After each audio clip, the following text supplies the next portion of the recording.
There are two ways to get started creating a form. You'll need to be logged into your Google account to do either method. The first way is to start in Google Drive. On the top left-hand side of the screen, click New, hover your mouse over More, hover your mouse over the arrow to the right of Google Forms, and then choose Blank Form.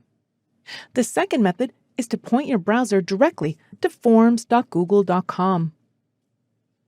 It's going to take you to the main Google Forms home screen. From here, you can click the rainbow plus sign to create a new blank form.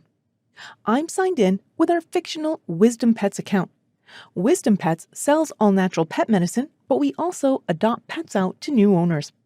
I'm going to use Google Forms to create an application that prospective adopters can fill out online and send right to me. Here's our form ready to go, and we'll start by giving it a clear title and description, so people filling out the form will know what it's for. I'll click right inside Untitled Form. From here, I can give it a new title.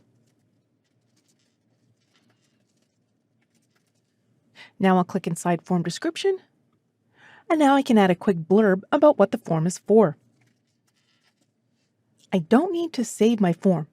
As I type and add new questions, the form gets automatically saved, and you can find it again in Google Drive. I'm going to click Untitled Form on the top left-hand side of the screen, and instantly the title will change to whatever I put in the form's title field.